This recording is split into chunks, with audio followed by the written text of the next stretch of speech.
The law of attraction एक जादुई power है या इस दुनिया का अब तक का सबसे बड़ा स्कैम। इस पर हजारों किताबें छप चुकी हैं। The secret power of positive thinking, think and grow rich. बड़े बड़े सेलिब्रिटीज इसे प्रमोट करते हैं। इवन इसे सिखाना लोगों का फुल टाइम करियर बन चुका है। अब या तो ये सब सच बोल रहे हैं या फिर ये एक मॉडर्न डे सुपरस्टिशन और अंधविश्वास है जिसकी एक कल्ट फॉलोइंग बन चुकी है। इस पूरे आइडिया को यूज करके $1 मिलियन की इंडस्ट्री खड़ी हो चुकी है, जहां से लोगों को बेवकूफ बना के करोड़ों रुपए बनाए जा रहे हैं और लोगों को सपने बेचकर एक फुल फ्लेश्ड बिजनेस और धंधा बना लिया है। लेकिन लॉ ऑफ अट्रैक्शन है क्या, और मोर इम्पोर्टेंटली ये क्या नहीं है?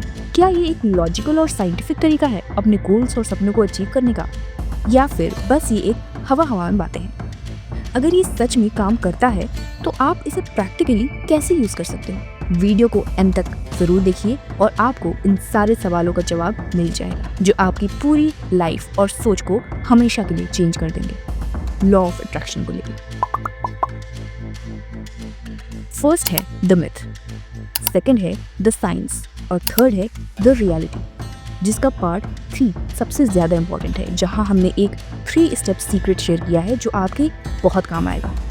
शुरू करते हैं सबसे पहले ये समझने से कि लॉ ऑफ अट्रैक्शन आखिर सच में क्या है, वो जो दुनिया आपको बताती है या वो जो अब हम आपको बताने वाले हैं।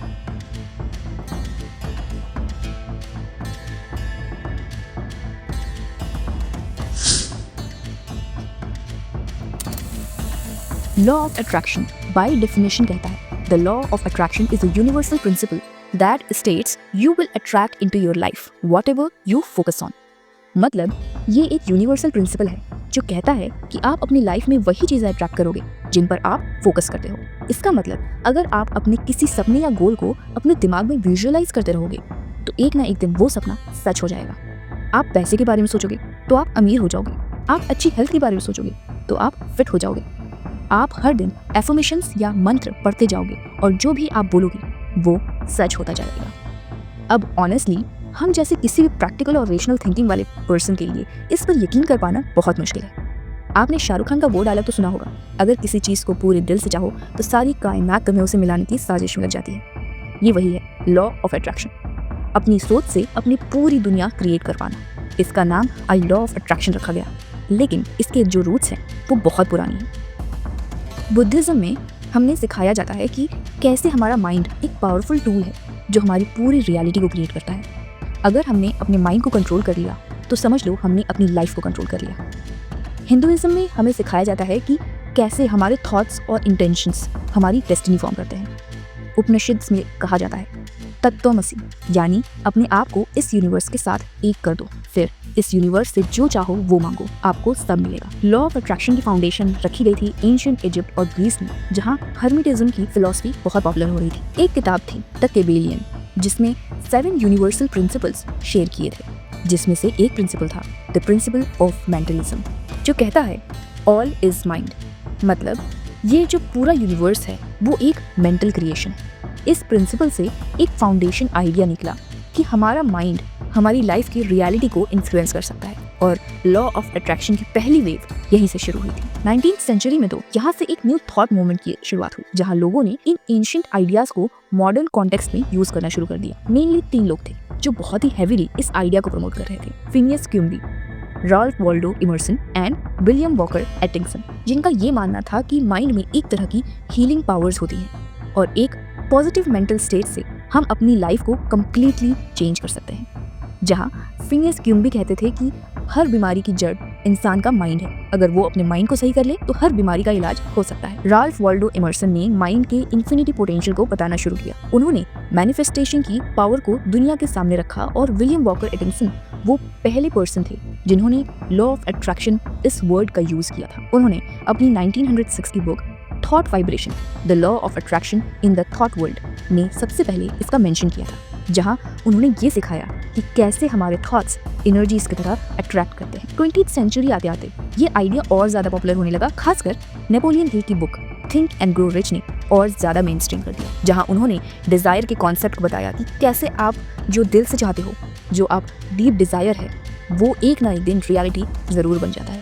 Whatever the mind can conceive and believe, it can achieve. Law of attraction का कॉन्सेप्ट आग की तरह तब फैला जब 21st सेंचुरी में रॉन्डेबर्न ने ईयर 206 में एक बुक रिलीज की जिसका नाम था द सीक्रेट। दुनिया भर में इसकी बातें होने लगी। ओपेरा विनफ्री ने एक शो लॉन्च किया। उन्होंने हर एक सेलिब्रिटी से इस आइडिया को प्रमोट करवाया। अब इससे हुआ क्या कि जब कोई चीज़ इतनी ज़्यादा पॉपुलराइज कर दी जाती है तो उसका मीनिंग खत्म हो जाता है और उसके पॉजिटिव से ज़्यादा नेगेटिव इफेक्ट्स देखने को मिलते हैं। जैसे मिड 2000 के टाइम द ओपेरा विनफ्री के स्टूडियो को एक लेटर आता है किम टिनखम के तरफ से, जो लिखती हैं कि वो इस शो से और द सीक्रेट बुक से इतनी ज़्यादा इन्फ्लुएंस हो गई थी कि उन्होंने अपने ब्रेस्ट कैंसर की मेडिकल ट्रीटमेंट ही लेना बंद कर दिया। उन्होंने ये क्लेम किया कि वो 2008 तक कैंसर फ्री हो जाएंगी। उनको अपने ऊपर पूरा भरोसा है, वो इसे ही अट्रैक्ट कर रही हैं, मैनिफेस्ट कर रही हैं और यूनिवर्स उनकी सुनेगा। लेकिन हुआ क्या, ईयर 2010 में किम की कैंसर से डेथ हो गई। मगर ये सब नहीं होता अगर किम इस पर ब्लाइंडली ट्रस्ट करने की बजाय इसके पीछे की साइंस को समझती। तो जरूरी नहीं है कि किसी बड़े और फेमस आदमी ने कुछ बोला तो वो सही ही हो और आप बिना सोचे समझे उसे फॉलो करने लग जाओ। ये लॉ ऑफ अट्रैक्शन वो है जो आपको सिखाया जा रहा है, आपको बेचा जा रहा है। लेकिन लॉ ऑफ अट्रैक्शन को अच्छे से यूज करने के लिए आपको ये समझना होगा कि ये काम कैसे करता है। 1954 की बात है। उस वक्त की कन्वेंशनल विजडम के अकॉर्डिंग 4 मिनट से कम टाइम में 1 माइल तक रनिंग करना इम्पॉसिबल था। साइंटिस्ट ने ये तक कह दिया था कि इतना तेज भागना ह्यूमन बॉडी कैपेसिटी से बाहर है, ये इम्पॉसिबल है और इसको ज़्यादा पुश किया तो सीवियर इंजरी होने का खतरा है। और फिर कुछ ही दिन बाद 6 मई को रॉगर बैनिस्टर ने 3 मिनट्स एंड 59 सेकंड्स में 1 माइल कंप्लीट कर दिया और सब शॉक्ड हो गए थे कि ये कैसे पॉसिबल है। और 6 वीक्स बाद एक ऑस्ट्रेलियन एथलीट ने ये टारगेट 3 मिनट्स और 58 सेकंड्स में कंप्लीट कर लिया। आपको पता है 1950 से लेकर अब तक कितने लोगों ने ये 4 मिनट बैरियर क्रॉस कर दिया है, जिसे करना इम्पॉसिबल था। 1663 लोगों ने, जिसमें से कुछ हाई स्कूल स्टूडेंट्स भी शामिल हैं, जिन्होंने ये रिकॉर्ड को सबसे पहले तोड़ा था रॉगर बैनिस्टर, जो आगे चलकर एक न्यूरो साइंटिस्ट बन गए। उन्होंने बताया इस रिकॉर्ड को तोड़ने के लिए उन्होंने अपनी बॉडी से ज़्यादा अपने माइंड को स्ट्रॉन्ग बनाया। ये जो 4 मिनट का टारगेट था ये उनके दिमाग में था। वो दिन रात इस रेस को विजुअलाइज करते रहते थे, अपने आप को हर एक स्टेप लेते हुए सोचते रहते थे। उन्होंने ये सब करके दिखा दिया क्योंकि वो ऑलरेडी इस रेस को अपने माइंड में 1000 से ज़्यादा बार जीत चुके थे। अब इसे आप लॉ ऑफ अट्रैक्शन कह सकते हो, लेकिन साइंस में इसे न्यूरोप्लास्टिसिटी कहते हैं। जब आप किसी चीज़ पे डीप बिलीव करने लग जाते हो तो आपके ब्रेन के न्यूरल पाथवेज स्ट्रॉन्ग होने लग जाते हैं और जो चीज़ एक टाइम पे दुनिया के लिए इम्पॉसिबल लग रही होती है वो आपके माइंड में प्रैक्टिकली पॉसिबल हो जाती है। आपके माइंड के कनेक्शंस इतने ज़्यादा स्ट्रॉन्ग होते हैं तो इससे एक सबसे इंपॉर्टेंट चीज़ होती है कि आपका माइंड, आपकी बॉडी और आप मिलकर उस चीज़ पर अपना एब्सोल्यूट बेस्ट दे पाते हो, जिससे रिजल्ट का मिलना ऑलमोस्ट गारंटीड हो जाता है। इसी का यूज़ करके एडमंड हिलरी पहली बार माउंट एवरेस्ट चढ़े थे। सचिन ने 100 सेंचुरीज बनाई। एलॉन मस्क ने पूरा एम्पायर खड़ा कर दिया। ये सब पॉसिबल हुआ न्यूरोप्लास्टिसिटी से। वॉल्ट डिज्नी, जिन्होंने डिज्नी वर्ल्ड बनाया, जब वो अपने डेथ बेड पर थे और मौत का इंतजार कर रहे थे तो एक रिपोर्टर उनसे मिलने आई और कहा, सर डिज्नी वर्ल्ड का पहला थीम पार्क बनने जा रहा है, आपको ये सोचकर कैसा फील हो रहा है कि आप उसे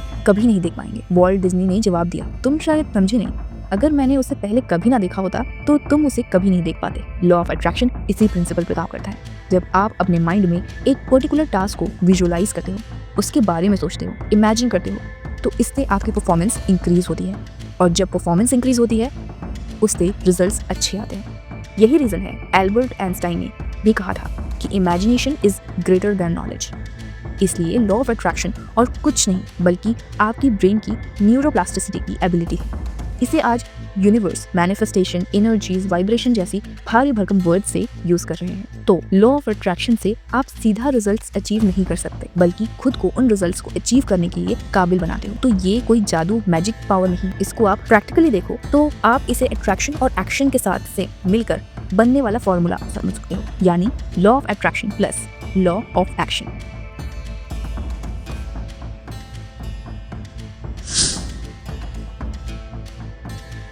अगर आप लॉ ऑफ अट्रैक्शन और लॉ ऑफ एक्शन को साथ में यूज करके साइंटिफिकली न्यूरोप्लास्टिसिटी से अपने गोल्स या ड्रीम्स को अचीव करना चाहते हो तो आपको ये 3 स्टेप्स फॉलो करने होंगे। First, instil belief.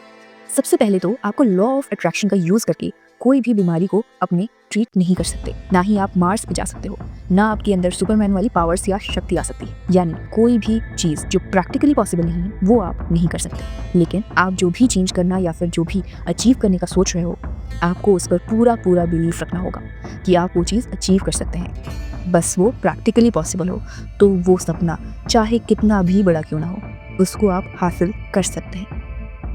For example, अगर आपको कोई महंगी स्पोर्ट्स कार चाहिए और अगर आप ये सोचो कि ये तो मेरे औकात से ही बाहर है, ये मुझे कैसे मिलेगी, मैं तो इतना कमाती ही नहीं, ऐसे सोचोगे तो आप कभी इसे अचीव नहीं कर पाओगे। अब आपको सोचना ऐसे है कि ठीक है, ये एक कार है जो बहुत महंगी है, बट स्टिल लोग इसे खरीद पाते हैं और मेरे जैसे ना जाने कितने लोग हैं जिनकी स्टार्टिंग बहुत लो एंड से होती है, बट फ्यूचर में उनका बैंक बैलेंस इतना ग्रो कर जाता है कि वो इसे खरीद पाते हैं। तो टेक्निकली मैं भी इसे खरीद सकता हूँ, ये पॉसिबल है और मैं इसे करके दिखाऊंगा।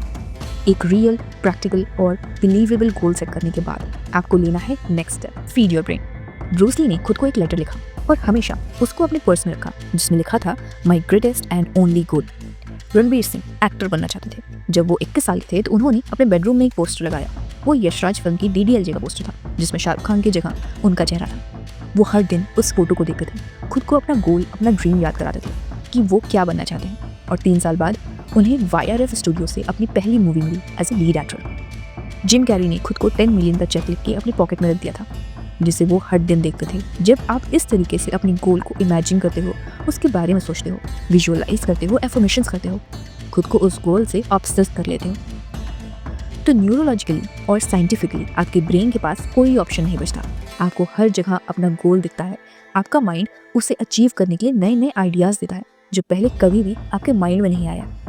आपका ब्रेन इतना ज़्यादा क्रिस्टल क्लियर हो जाता है कि इसे पता होता है कि इसे क्या चाहिए और उसे पाने का रास्ता वो खुद ढूंढ लेता है। Step number 3, take supportive actions. आपने जो कुछ भी सोचा है, जो कुछ भी विजुअलाइज किया है, आपको उसके सपोर्ट में एक्शन लेने होंगे, वरना कुछ भी नहीं होने वाला। जैसे कि हमने पहले भी बताया कि लॉ ऑफ अट्रैक्शन आपको डायरेक्ट रिजल्ट्स नहीं देगा, ये आपको उन रिजल्ट्स को अचीव करने के लिए कैपेबल बनाता है। बट एक्चुअल में रिजल्ट्स कैसे आएंगे? आपके एक्शन से। बिना एक्शन के लॉ ऑफ अट्रैक्शन भी कुछ काम का नहीं है।